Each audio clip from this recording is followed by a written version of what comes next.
पुराने समय की बात है। एक छोटे से राज्य में एक सुंदर, तेजस्वी और दयालु रानी रहती थी, परंतु उसकी जिंदगी दुखों से भरी हुई थी। उसके पति राजा सदा युद्धों में व्यस्त रहते थे और उसे राजमहल में अकेला छोड़ जाते थे। महल की चकाचौंध के बावजूद रानी के हृदय में सूनापन था। एक दिन अकेलेपन से व्याकुल रानी शाही बागीचे से निकलकर जंगल की ओर चली गई। राह भटकते हुए उसकी भेंट एक साधु से हुई। साधु केसरिया वस्त्र धारण किए हुए था। उसकी लंबी दाढ़ी और गहरी आंखों में एक रहस्यमयी चमक थी जो किसी को भी मोहित कर सकती थी। साधु ने रानी को देखकर मुस्कुराते हुए कहा, देवी, आपके मुख पर गहरी उदासी है। यदि आप चाहें तो मैं आपकी सहायता कर सकता हूं। मेरे पास ऐसे सिद्ध मंत्र हैं जो आपके जीवन को खुशियों से भर सकते हैं।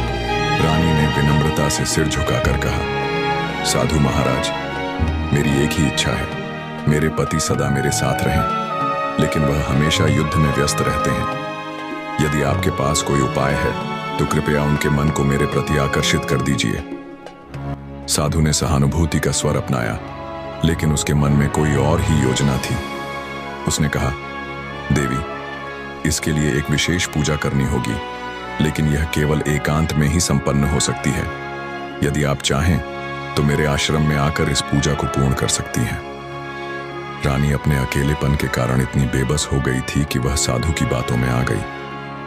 रहस्यमय आश्रम और छलावा साधु रानी को अपने आश्रम ले गया, जो जंगल के बीचों बीच स्थित था। वहां का वातावरण रहस्यमयी था। चारों ओर घना अंधकार, अजीब सी शांति और मंत्रोच्चार की गूंज। साधु ने गुफा में प्रवेश करते हुए कहा, यह स्थान बहुत पवित्र है। आपको मेरी हर बात का पालन करना होगा। यह अनुष्ठान कठिन है, लेकिन इसके बाद आपका जीवन बदल जाएगा। रानी ने सिर झुका लिया और पूजा के लिए तैयार हो गई। साधु ने गुफा में दीप जलाए, जिससे धुएं और अगरबत्ती की गंध फैल गई। उसने कहा, आपको देवी का आशीर्वाद तभी मिलेगा जब आप पूर्ण समर्पण के साथ इस अनुष्ठान में शामिल हों। फिर साधु ने कहा, देवी, आपको पहले नदी में पवित्र स्नान करना होगा, लेकिन ध्यान रहे, यह क्रिया अत्यंत गोपनीय है। इसे कोई अन्य नहीं देख सकता। रानी कुछ असहज हुई, लेकिन अपने पति के प्रेम में वह साधु की बात मानने को मजबूर थी। शिकारी का आगमन जैसे ही रानी नदी में उतरी, साधु की आंखों में एक अजीब चमक आ गई। वह धीरे धीरे उसकी ओर बढ़ने ही वाला था कि तभी झाड़ियों से किसी के पैरों की आहट सुनाई दी। साधु चौकन्ना हो गया।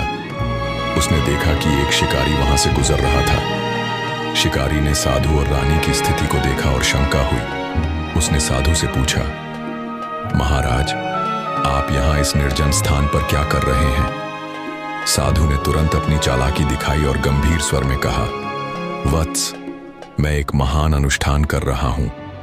रानी माता अपने पति के कल्याण के लिए तपस्या कर रही हैं।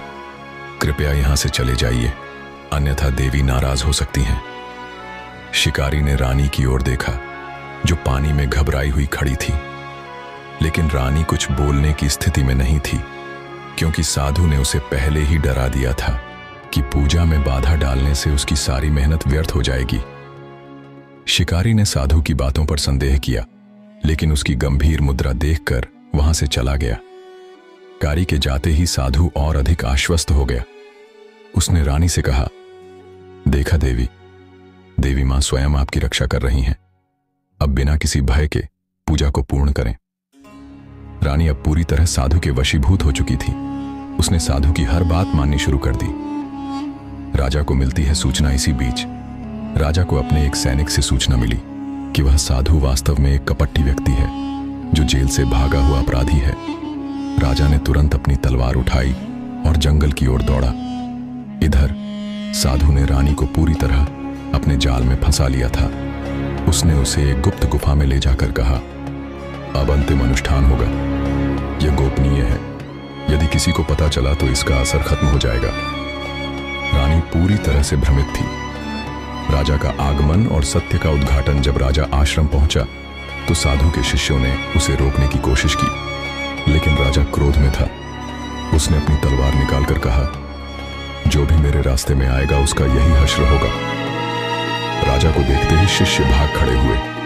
राजा ने सीधे गुफा के भीतर प्रवेश किया और वहां जो दृश्य देखा उससे उसका खून खौल उठा। साधु रानी को अपने अनुष्ठान के जाल में पूरी तरह से उलझा चुका था। राजा गरजते हुए बोला, दुष्ट, तूने मेरी रानी को छल से बहकाने का साहस कैसे किया? साधु ने डर कर भागने की कोशिश की, लेकिन राजा ने झट से उसकी गर्दन पर तलवार रख दी। रानी, जो अब तक साधु की बातों में उलझी थी, राजा को देखकर जागरूक हो गई। उसे समझ में आ गया कि वह कितनी बड़ी भूल करने जा रही थी।